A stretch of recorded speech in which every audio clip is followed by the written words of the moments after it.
आज की कहानी हमें 1965 की एक ठंडी सुबह में ले जाती है। ये कहानी है 15 साल के लड़के मॉरिस बोल्ट की, जो अपने दोस्तों और शिक्षकों के साथ पिकनिक पर गया था।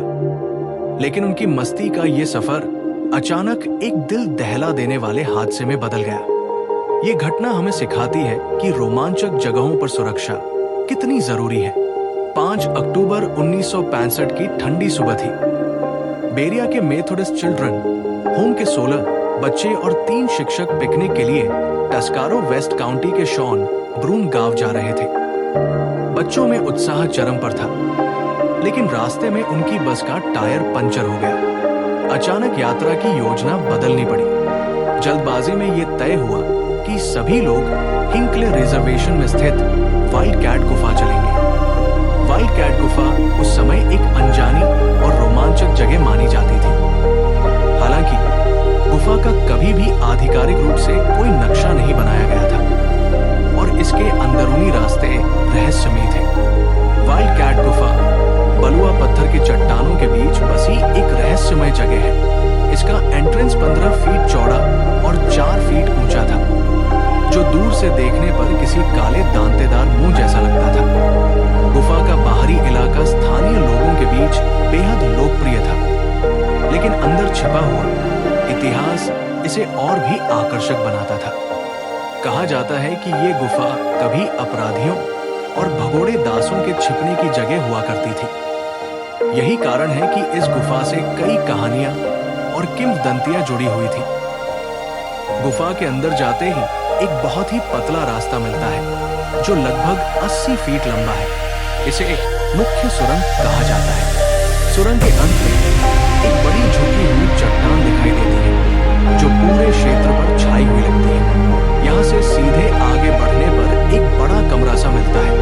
स्थानीय मान्यताओं के अनुसार ये कमरा 19वीं सदी में भागे हुए दासों का छिपने का स्थान था, जो कनाडा की ओर भाग रहे थे। लेकिन इस कमरे तक पहुंचने के रास्ते आसान नहीं थे।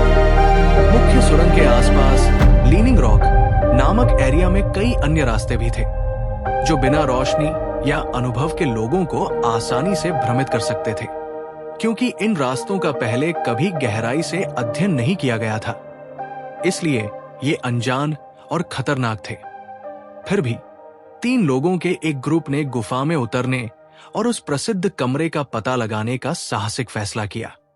मॉरिस ने अपने दोस्तों के ग्रुप को लीड करने के लिए खुद आगे आने का फैसला किया, क्योंकि उसे पहले से गुफा में जाने का थोड़ा अनुभव था। वो बहुत उत्साहित और आत्मविश्वास से भरा हुआ था। लेकिन जल्दी ही उसका आत्मविश्वास कम होने लगा, जब उसे एहसास हुआ कि पिछला अनुभव शायद इस बार के खतरों के लिए काफी नहीं था। शुरुआत में गुफा की मेन सुरंग में चलना काफी आसान था। पहले लगभग 60 फीट तक जगह अच्छी थी और आसानी से चल सकते थे। लेकिन इसके बाद सुरंग पतली होने लगी और सभी को बैठकर या झुककर चलना पड़ रहा था। एक जगह पहुंचकर मॉरिस ने एक बड़ी चट्टान देखी और उसने सोचा कि ये उस बड़े कमरे तक जाने का रास्ता है, जिसका वो और उसके दोस्त इंतजार कर रहे थे। किसी ने मॉरिस के फैसले पर सवाल नहीं उठाया और वो आगे बढ़ गया। जैसे ही उसने उस पतली दरार में प्रवेश किया, जगह और भी तंग हो गई और उसे पेट के बल रेंगना पड़ा। गुफा की पतली दीवारों और अंधेरे से उसे क्लॉस्ट्रोफोबिया होने लगा, लेकिन फिर भी उसे विश्वास था कि वो बड़े कमरे के पास ही है। धीरे धीरे उसे अपने शरीर और कूल्हों पर दबाव महसूस होने लगा, जिससे स्थिति और भी कठिन हो गई। मॉरिस को ये एहसास नहीं था कि वो कितनी मुश्किल में फंस चुका था।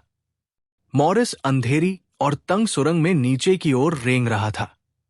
गुफा के गहरे अंधेरे में उसके लिए अपना संतुलन बनाए रखना मुश्किल हो रहा था। इंसान का शरीर आंखों से पर्यावरण को देखकर खुद को संभालता है, लेकिन जब अंधेरा हो तो संतुलन बनाए रखना कठिन हो जाता है। मॉरिस धीरे धीरे आगे बढ़ रहा था, लेकिन जल्द ही उसे एहसास हुआ कि वो एक ढलान वाली फिसलन भरी जगह पर आ चुका है। यह रास्ता एक तीखी दरार में खत्म हो रहा था। अचानक वो फिसल गया और सीधे सिर के बल 9 इंच चौड़ी दरार में जा गिरा। इस गिरावट के कारण उसके कूल्हे और शरीर में चोट लग गई। मॉरिस, जो पहले गुफा को एक रोमांचक जगह मानकर आनंद ले रहा था, अब खुद को एक ऐसी स्थिति में फंसा हुआ देख रहा था जहां से भाग निकलना असंभव लग रहा था। वो जिस गुफा में दोस्तों के साथ मजा लेने आया था, वो अब उसके लिए एक संभावित कब्र बन चुकी थी। पतले रास्तों में उसका शरीर कट और खरोंचों से भर गया। सबसे डरावना पल तब आया जब उसे एहसास हुआ कि वो गुफा की गहराई में पूरी तरह अकेला था। वो न तो हिल सकता था और न ही अपनी स्थिति से बाहर निकल सकता था। उसने मदद के लिए अपने दोस्तों को पुकारा। दोस्तों को समझने में थोड़ी देर लगी कि उसकी आवाज कहां से आ रही है और वो कितनी गंभीर स्थिति में है। जब दोस्तों को पता चला कि मॉरिस बुरी तरह फंसा हुआ है, तो वे तुरंत एक शिक्षक के पास गए। शिक्षक ने गुफा के अंदर घुसने की कोशिश की और मॉरिस तक पहुंचने के लिए अपनी बेल्ट का इस्तेमाल किया, लेकिन गुफा का रास्ता इतना तंग था कि शिक्षक मॉरिस के पास नहीं पहुंच सके।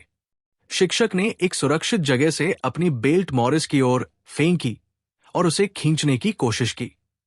शुरुआत में लगा कि बचाव सफल हो जाएगा, लेकिन बेल्ट टूट गई और मॉरिस और गहराई में फंस गया।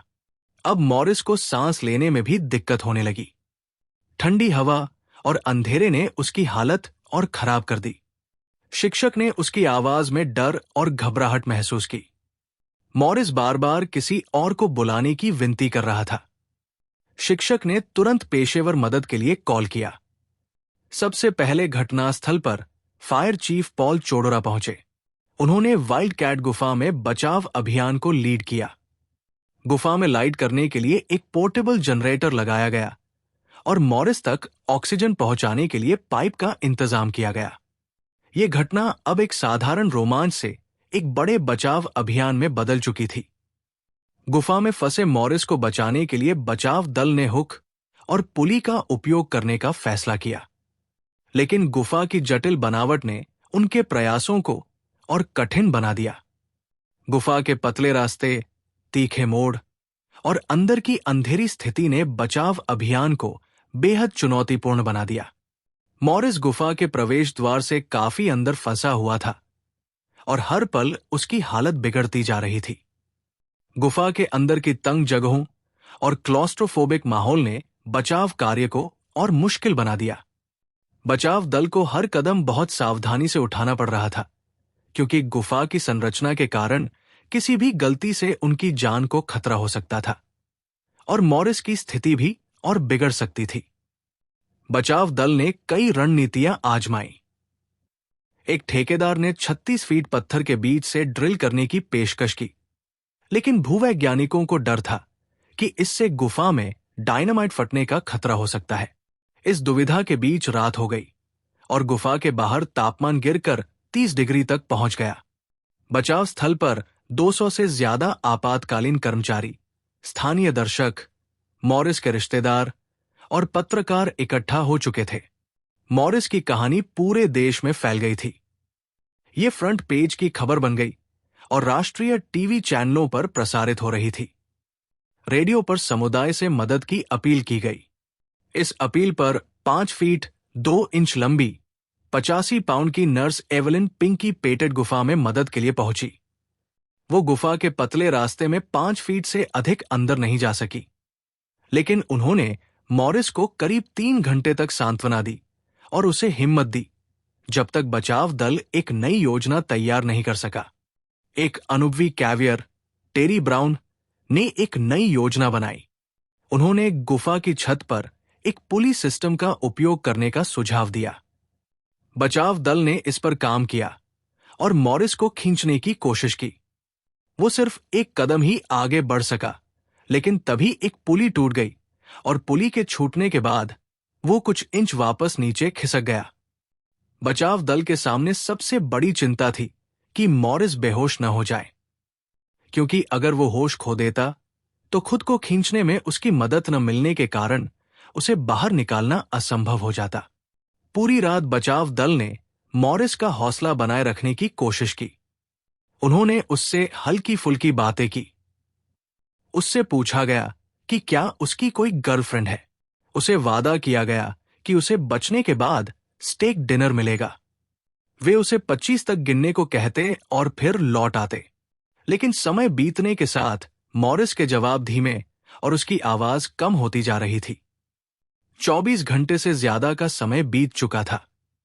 अब बचाव दल के पास बस एक आखिरी कोशिश बची थी। मॉरिस को बचाने के लिए हर संभव प्रयास किए जा रहे थे, लेकिन उसकी हालत बिगड़ती जा रही थी और समय तेजी से निकल रहा था। इस मुश्किल घड़ी में सुबह सुबह अमेरिकी वायुसेना ने वाशिंगटन डीसी की नेशनल स्पाइनल सोसाइटी से एक विशेषज्ञ टीम को मदद के लिए भेजा। टीम में मशीनिस्ट कर्टिस पेक और उनके चाचा पॉल पी शामिल थे। उन्होंने एक नई योजना बनाई और गुफा में फंसे मॉरिस को बाहर निकालने के लिए पूरी तैयारी की। इस योजना को सफल बनाने के लिए उन्होंने एक 15 साल के लड़के ईगल स्काउट माइकल रिच को चुना। माइकल पतला और छोटा था, इसलिए वो पतली गुफा में अंदर तक जा सकता था। माइकल ने हिम्मत दिखाते हुए गुफा के अंदर प्रवेश किया और आखिरकार वो मॉरिस के सबसे करीब पहुंच गया। माइकल ने गुफा के अंदर पहुंचकर मॉरिस तक रस्सी फेंकी। मॉरिस बेहद कमजोर था और वो सिर्फ अपने एक हाथ का इस्तेमाल कर पा रहा था। माइकल ने मीडिया को बाद में बताया कि गुफा के अंदर का माहौल बेहद डरावना और तंग था। बचाव दल ने मॉरिस के कूल्हों पर ग्लिसरीन का इस्तेमाल किया ताकि उसे फिसलने में मदद मिले। माइकल ने धीरे धीरे मॉरिस को धक्का देना शुरू किया और बचाव दल ने ऊपर से खींचने की तैयारी की।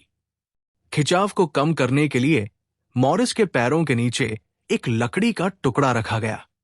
इसके बाद टीम ने उसे खींचना शुरू किया। बचाव के दौरान कई बार मॉरिस फिसला, लेकिन टीम ने हिम्मत नहीं हारी।